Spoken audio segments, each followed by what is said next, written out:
네, 반갑습니다. 마르스 김동석의 리얼 주식입니다. 오늘 마르스 김동석의 리얼 주식은 10월에는 그냥 저평가 이 기업 무식하게 사모으세요. 세계 1위 됩니다. 우리가 관심 가져야 되는 기업이고요. 그 중에서도 저평가된 기업, 지금 이슈상에서 전망이 가장 밝은 기업 오늘 알려드리려고 합니다. 사실 지금 추세가 이미 상방으로 돌았는데 지금 구간도 저는 여전히 저평가 구간이라고 생각을 하기 때문에 관심을 좀 둬야 되지 않을까 생각을 하고 있습니다. 그래서 어떤 기업인지 하나하나 알아가시고요. 그 다음에 댓글로 많은 분들이 응원해 주시고 좋은 얘기 많이 해주시는 거 너무 감사합니다. 그래서 앞으로도 댓글로 응원 많이 해주시면은 제가 더 좋은 내용, 더 유익한 내용 많이 가져올 테니까 꼭 달아주시고요. 다음 잘 감사한 마음으로 최근에 좀 이슈가 되고 있는 로봇이랑 그 다음에 자율주행 저희 시장 전망 관련주 자료집들 무료로 나눠드리고 있습니다. 혹시 자료집 받고 싶다 하시면 영상 끝까지 꼭 시청하시고 오늘 영상 시작하겠습니다. 일단 제일 중요한 게 뭐냐면은 최근에 이 KT 해킹 사건이 있었는데 그 피의자를 우리가 잡았죠. 그래서 KT 해킹 피의자를 잡아서 물어봤습니다. KT 가입자 휴대전화를 해킹해 무단 소액 결제를 한 혐의로 체포된 중국 국적의 피의자들이 구속 전에 피의자 신문에 출석했습니다. 우린 궁금한 게 뭐가 있습니까? 왜 했냐? 어떻게 했냐? 뭐 무슨 일로 했냐? 뭐 너네 둘이 했냐? 뭐 이런 거겠죠. 그래서 피의자 개인정보를 어떻게 알았냐? 그 개인정보를 어떻게 뽑아왔냐? 그리고 수도권을 노린 이유가 무엇이냐? 라고 했는데 뭐 이래 했다 이게 아니라 그냥 난 시키는 대로 했다. 내가 뭐 있겠냐? 그냥 시키는 대로 했습니다라고 한 거고 사실 이 대답은 위에 누가 있단 소리죠. 시킨 사람이 분명 어딘가에 있단 소리고 그게 누군지는 모르는 겁니다. 일단은 그리고 함께 신문 받은 중국 국적의 B 44세 역시 혹시 KT 내부자와 연계를 했느냐라고 물어봤는데 그리고 둘이 공모했느냐 이거에 대한 대답을 하지 않았습니다. 그러니까 yes 또는 no 이런 대답이 나온 게 아니라 그냥 조용히 넘어갔다. 그래서 이들이 조직적 지시를 받아 범행에 가담했는지 아니면 KT 내부자와 연계를 했는지 상당히 지금 중요하게 수사를 하고 있다라는 거죠. 그래서 처음에 최근에 나오는 말이 뭐냐면 이거는 KT 내부자랑 연계를 안 하면 이게 과연 가능할까? 근데 왜 그러냐? 그럼 아셔야 될 게 KT 전체를 만약에 해킹했다 그러면 사실 이득이 전 개인적으로 못해도 몇십억 이상은 나와야 수지 타산이 맞다라고 보거든요. 근데 해봤자 지금 몇 억이에요. 물론 몇 억도 정말 큰 돈이지만 이 KT 서버를 털어가면서 이득을 얻을 만큼의 사실 큰 수익은 아니라는 거예요. 그만큼 리스크를 져가면서 그만큼 엄청나게 노력을 해가면서 뚫었으면 뭐 정보를 엄청나게 캐오든가 아니면은 그만한 가치가 되거나 그만한 소액 결제를 해오든가 해야 되는데 이 금액 자체가 적다 이거죠. 그러면은 이거는 뭔가 조직적으로 해킹을 하기보다는 뭔가 이 내부자랑 가담을 해서 일부만 해킹을 해서 그 일부 지역에서만 이익을 취하려고 한 거 아니냐 뭐 이런 말이 나온다라는 거죠. 근데 이런 말이 나온 이유가 뭐냐? 아니 뭐 내부자 무슨 영화 얘기합니까? 뭐 드라마 얘기합니까? 이럴 수 있어요.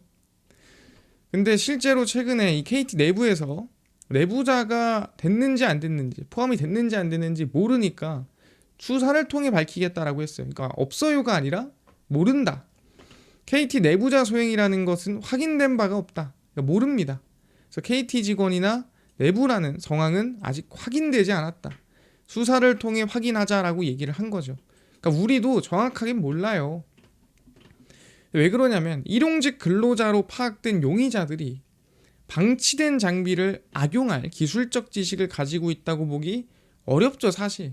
갑자기 가가지고 그 기지구가 있는 펨토스를 바꿔가지고 그 주변 장악해서 중앙 네트워크 들어가서 비밀번호 인증번호 해킹해서 결제를 했다? 쉽지 않은 일이죠. 그래서 IT 업계를 잘 아는 사람이나 아니면 이 KT의 이 기지국, 소형 기지국을 교체하거나 접근해도 이상하지 않을 사람, 그러니까 내부 사정을 잘 아는 사람이 개입한 거 아니냐라는 의심을 하고 있는 거죠. 그래서 이번 사태를 계기로 일단 통신망 보안을 전반적으로 검토할 필요가 있다라고 강조하는 겁니다. 그러니까 서버뿐만이 아니라 이 물리적 보안도 너무나도 중요해진 거죠. 왜냐면 이거는 이 물리적으로 누가 접근했다라는 거거든요. 실제 사람이 가서 기지국에 있는 이 소형 기지국을 바꿨거나 뭐 이런 얘기를 하는 겁니다. 근데 실제로 제가 얘기했지만 이게 드라마라든가 영화에서 일어나는 일이 아니라는 거예요. 이 코인베이스에서 이 해킹을 했던 일이 있었는데 그 코인베이스 해킹 어떻게 했냐? 내부자랑 공모해서 해킹을 했습니다. 그래서 코인베이스가 사상 최악의 해킹 피해를 겪은 가운데 새 법원 제출 문건이 해킹 공모자의 정체와 수법이 공개됐습니다. 그래서 누구냐? 피해자는 인도에서 근무를 하던 직원 아시타 미슈라라고 얘기를 했습니다. 근데 이제 이분이 미슈라는 2024년 9월 코인베이스 고객의 사회보장번호, 은행 계좌, 기밀 데이터를 빼돌려 해커들에게 판매를 했고요. 해커들은 그 코인을 빼갔습니다. 근데 이제 누구랑 협업을 했느냐? 팀장과 운영 매니저까지 가담한 정교한 허브스포크 방식의 공모 구조였다. 그러니까 내부자가 공모를 해서 너 1억 줄게. 1억 줄게. 야, 이거 100억만 빼자. 야, 다 같이 먹는 거야. 이러면서 내부자들이랑 손을 잡고 해킹을 시도했다라는 거죠. 그러다 보니까 실제로 있는 일이고 그렇게 했을 때 좀 더 확실하고 조금 더 안전하게 해킹 가능하고 그다음 천문학적인 비용이 들지 않겠죠. 이 서버를 뚫고 하는데 엄청난 기술력이 들어가지 않겠죠. 내부자가 열어주면 그만인데 그런 거고 대한민국에서도 과거에 2014년도입니다. 이 롯데카드가 정보보호 관리로 그 당시 내부자로 인해서 돈이 좀 이 개인정보가 빠졌던 일이 있습니다. 과거 2014년도입니다. 지금부터 대략 11년 전에 롯데카드는 정보보호관리 소홀로 제재를 받은 전례가 있습니다. 2014년 KCB 직원이 내부 시스템에 접근해, 그러니까 직원이 고객 정보를 빼돌리면서 금융당국으로부터 임원 해임 권고와 문책 경고 등등등 더 있습니다. 중징계를 받았습니다. 그래서 실제 내부자가 가담해서 이 개인정보를 빼돌리는 일이 특이한 경우나 아니 소설 같은 일이 아니라 정말로 현실적으로 이 비용을 좀 덜 들이면서 해킹할 수 있는 방법 중 하나였다라고 보시면 될 것 같습니다. 그래서 이번 롯데카드가 또 털렸죠. 이번 롯데카드 사태는 단순히 내부자 일탈이 아닌 보안 체계 자체가 무너진 사건이다. 그러니까 어떤 일부분이 아니라 전체적으로 그냥 문제가 있다라고 보는 거고요. 그래서 온라인 결제 서버에 침입해서 악성 프로그램을 설치를 했고 200GB 수준의 데이터가 유출됐습니다. 그러니까 롯데카드를 사용하는 개인정보가 그냥 다 털렸다라고 보시면 될 것 같아요. 그 정도 수준으로 문제가 컸죠. 그래서 얘기 나오는 게 뭐냐면 충분히 내부자가 들어갈 수도 있겠다라고 하는 건데 근데 그 내부자가 들어갈 수 있었다라고 하는 게 이렇게 그냥 막연하게 얘기하는 게 아닙니다. 내부자 가능성이 왜 나왔냐? 그러니까 이 소형 기지국이라는 게 뭐냐면 펜토셀인데 우리 아파트 단자함이나 또는 옥상에 소형 기지국이 있고 대부분이 이제 KT에서 인증받은 소형 기지국이에요. 그래서 수시로 협력사 직원들이 점검하고 열어보고 하는데 그게 한 번에 한 200명, 300명 정도가 접속해서 기지국 노릇을 하고 있습니다. 그래서 직원들이 사실상 좀 접근하기 좋은 이 기지국이라고 보시면 될 것 같아요. 근데 이거를 이제 그럼 어떻게 해킹을 하냐? 그러니까 원래 그냥 이 내부자 없이 해킹하려면 정말 그냥 KT라는 서버 자체를 다 뚫어야 돼요. 다 뚫고 들어와서 거기서 이제 일부 지역만 해킹을 해서 그 일부 지역에서 해야 되는 건데 이 KT를 다 뚫고 들어올 정도의 수지 타산이 맞으려면 아까 얘기한 대로 수익을 좀 많이 해가야 됩니다. 근데 수익을 많이 해가지 않더라도 수지 타산이 맞을 수 있는 방법은 뭐냐? 직원이 피코셀이라고 이 원래 있던 이 기지국을 뽑아요. 그래서 비활성화 시킵니다. 자기가 가져온 걸 꽂아요. 그러면은 새로운 뭔가 외부에서 이제 내가 해킹하려고 가져온 기지국이 꽂히잖아요. 그러면은 사실 이 새로운 거, 정확히 말하면 인증되지 않은 이 기지국이 KT 중앙 서버 네트워크에 접속이 됩니다. 그럼 어떡하겠어요? 아무리 우리가 허술하더라도 우리가 허용하지 않고 지금까지 못 보던 기지국인데 하면 거부를 하겠죠. 그러니까 들어오지 마. 그래서 새로운 게 접속이 되면은 이게 뭔가 하고 불어합니다. 근데 협력사 직원이라고 한다면 그걸 접속할 수 있는 인증번호, 비밀번호를 다 알고 있어요. 그러면 외부 거라 하더라도 충분히 중앙 네트워크에 접속이 가능하다라는 거죠. 그러니까 이렇게 되면은 수익을 엄청나게 가져가지 않고 수익을 엄청나게 노려보지 않더라도 이건 해볼 만하다. 이거는 충분히 이거는 비용을 많이 들지 않더라도 한 몇 억 정도만 챙기더라도 수지타산이 맞을 만하다라고 보는 거예요. 그래서 아까 얘기한 대로 전체를 해킹해서 일부에 갈 바에야 일부 지역에 있는 기지국만 뽑아서 그 기지국에 있는 거를 내가 바꿔서 쓰면은 그 주변 지역에 있는 건 해킹이 쉽게 가능하다라는 거죠. 굳이 이렇게 KT의 서버를 전체 다 뚫을 필요가 없다 얘기를 하는 거죠. 그래서 내부자 가능성이 상당히 높다라는 분위기가 흘러나오는 거예요. 제가 얘기하는 게 뭐냐면 많은 분들이 집중하고 있는 게 서버 보안이에요. 근데 당연히 서버 보안이 중요합니다. 중요한데 여기서 핵심적인 건 뭐냐면 이젠 물리 보안도 같이 신경 써야 되는 구간이 왔다라는 거예요. 왜? 내부자라는 건 결국엔 서버 보안이 아니라 물리 보안이기 때문에 누가 어디서 뭘 했는지, 누가 어디 가서 무슨 행동을 했고 뭐 바꿨는지 안 바꿨는지, 어디에 접속을 했는지, 어디에 갔는지 안 갔는지 시간대별로, 지문별로, 안면 인식별로 다 체크를 할 수 있어야 돼요. 그래서 KT 내부자 가능성이 있다면 이거는 서버 보안뿐만 아니라 물리 보안도 같이 신경을 써야 될 필요가 있더라 얘기를 하는 거죠. 그래서 말씀드리는 게 뭐다? 저희는 슈프리마 물리 보안 관련해서 관심을 계속 두고 있어야 된다라고 생각을 하는 거예요. 슈프리마는 이미 해외에서 좀 기술력에 대한 인증을 받고 있죠. AI 제품 매출 비중이 북미 유럽 지역 재건축 투자 확대, 중동 스마트 시티 구축 프로젝트에서 진행이 되고 있습니다. 그러니까 안면 인식이라든가 지문 인식이라든가 이런 이 바이오 인식 관련해서 기술력을 쓰고 있고요. 인도 생산기지 이전 등 글로벌 스마트 빌딩 시장 확대 흐름에 따른 AI 제품 수요 확대 등으로 커지고 있고요. 얼굴과 행동인식 기술을 기반으로 범죄 방지 솔루션. 그러니까 이 사람이 지금 행동이 일반적이지 않아. 그러면은 신호가 울려요. 누가 봐도 이거 훔치는 사람이다. 통계가 있겠죠. 훔치는 사람은 이런 행동을 하더라.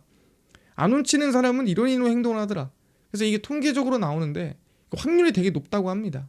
그래서 물리보안 솔루션 사업을 확대할 계획이고 현재 슈프리마의 시가총액은 실적 성장 모멘텀을 반영하지 않고 있더라라고 얘기를 하고 있는 겁니다. 사실상 그래 보이긴 해요. 왜냐면 주가를 보자는 게 아니라 시가총액 기준으로 보자면 그럴 수 있다라는 거죠. 그래서 슈프리마가 얘기했지만 보안을 어떻게 한다고 했어요? 일단 방문객 관리를 따로 합니다. 사전 예약이나 들어오는 사람, 입장하는 사람들, 외부 인원들 다 체크를 하고요. 그 다음에 이제 들어올 때 뭐 하냐면 엑스레이, 그 다음에 빠르게 몸에 문제 있나 없나 통과를 하고, 그 다음에 출입 통제를 합니다. 여기서 이제 바이오 인식이라든가 이제 여기서 인증받을 건 다 인증받아요. 그리고 얼굴 인식 다 하고요. 그 다음에 위험한 사람이 있나 없나, 문제 있는 사람이 있나 없나, 뭔가 이 의심되는 사람이 있나 없나 다 통제를 하게 되고요. 그 다음에 이제 또 들어가서 또 바이오 인식 서버에 대한 하고 또 잠금 장치 열고 다 합니다. 그래서 이 안에서는 결국에는 뭐냐면 누가 어디서 뭘 하는지 그 사람이 누군지 신변을 다 확보할 수가 있는 구조로 만들어지고 있고요. 차가 들어오고 나가고 다 체크를 하겠죠, 당연히. 그 다음에 외곽에서 들어오는 것도 체크합니다.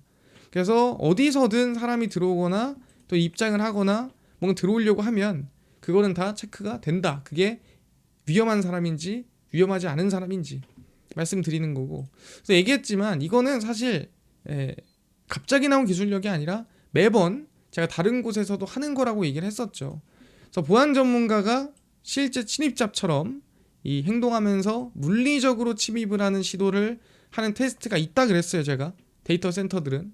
그래서 출입구를 우회해보고 다른 데로 가보고 감시 카메라 사각지대를 한번 찾아보고 위장해가지고 택배 왔습니다 라든가 짜장면 왔습니다 라든가 그런 방식으로 입장도 해보고, 그 다음에 만약에 문제가 터졌을 때 보안 요원들이 얼마나 빠르게 움직이는지 체크도 해보고. 그래서 아만존 웹서비스 같은 경우에도 보안 백서에 명시가 돼 있고요. 그래서 아예 모르는, 이 보안에 관련해서 아예 모르는 제 3의 보안 업체한테 한번 뚫어봐라 라고 이제 해보는 거고요. 구글이나 MS 테스트 진행하고 테스트 후에 뭔가 발견됐어, 구멍이 있어, 여기는 해킹될 것 같은데, 그럼 바로 이제 보완하고 조정하고 문제를 해결하더라. 그래서 이거는 우리가 서버뿐만 아니라 물리적인 부분에서도 상당히 중요하게 행동을 하고 있다라고 얘기를 하는 겁니다. 그래서 관심을 가져야 되고, 실제 슈프리마의 실적이라든가 그다음에 성장세를 본다고 했을 때 지금 보시면은 2025년도 이 반기 보고서입니다. 그래서 반기에 대한 영업이익의 흐름을 본다고 한다면 지금 132억 정도 나왔거든요. 근데 지금 보시면은 22, 23, 24에서 매출액, 영업이익에 대한 성장세가 상당히 긍정적이에요. 그래서 올해까지 이어지면은 3년 연속이거든요. 근데 이미 지금 상반기에 132억이면은 작년 영업이익은 이미 넘었다라고 봐야 돼요. 그래서 올해는 못해도 한 260억, 많게는 뭐 정말 전망치만큼 290억 정도 나오지 않을까라고 기대를 하고 있습니다. 그래서 실제 슈프리마의 지금 흐름세를 본다고 한다면 이 슈프리마 지금 시총이 대략 지금 가치가 2,500억쯤 되거든요. 근데 2,500억이라고 한다면 사실 작년 실적 대비해서의 기업 가치로 본다고 해도 그렇게까지 높지 않은 가치고, 올해 실적 기준으로 본다면 상당히 저는 그렇게 높지 않고 좀 저평가 기준에 있는 기업이라고 생각하거든요. 그래서 여러분들은 좀 관심을 좀 가져야 된다라고 생각을 하고요. 그래서 지금 구간에서 올라가야 된다고 한다면 못해도 저는 지금 그래도 4만 원까지는 가야 되지 않을까, 4만 원 라인 때까지는 반등이 나오면 좋지 않을까 생각을 하고 있고요. 이 물리 보완에 대해서도 관심을 가져야 된다. 그러니까 단순히 그냥 차트가 높아요로 볼 건 아니에요. 왜냐하면 이 차트는 언제든 낮아 보일 수 있고 높아 보일 수 있는 건데, 저희는 기업 가치로 봐야 돼요. 버는 돈 대비 기업 가치가 낮냐 높냐로 보는데, 지금 구간에 대해서 조금 관심을 둘 만한 구간이 맞는 것 같다 좀 말씀드리겠습니다. 이해가 됐습니다. 지금 보니까 충분히 슈프리마 우리가 관심을 좀 둘 만한, 특히 물리 보완, 내부자 관리를 좀 해야 되는 시기가 아닌가, 그래서 보완에 좀 집중해야 되는 시기가 아닌가 생각을 하고 있습니다. 그래서 관심을 가지고요. 이해됐습니다. 아까 로봇 자율주행 뭐 시장 전망이라든가 관련주까지 총정리한 자료집을 약간 무료로 나눠준다고 했는데 어디서 받을 수 있나요? 또는 당일 급등이 예상되는 단타 종목을 매일 무료로 나눠주시고, 장 시작 전에 급등이 예상되는 뉴스라든가 시황을 무료로 나눠주시고, 테마주라든가 매매법 강의를 무료로 나눠주세요 하시는 분들이 있어서 김동석 대표가 100% 무료로 나눠드리고 있습니다. 어디서? 바로 김동석의 리얼 주식 연구소라는 100% 무료 어플입니다. 이 어플은 내가 아이폰을 씁니다. 앱스토어에서 무료로 설치 가능하고요. 갤럭시를 씁니다. 구글 플레이, 플레이 스토어에서 무료로 설치 가능합니다. 무료로 설치하고 나면은 뭐 전화번호나 개인정보 입력해야 되나요? 아무것도 입력할 필요가 없습니다. 왜냐면 입력해도 개인정보를 제가 어디 쓸 데가 없어요. 그러니까 굳이 입력을 할 필요가 없다라는 거죠. 그리고 저희는 금융감독원의 정식 인가를 받은 투자자문사입니다. 그래서 믿으셔도 되고요. 개인정보 다 필요 없고, 저희가 어플에 중요한 글을 쓰잖아요. 그러면 알람이 가요.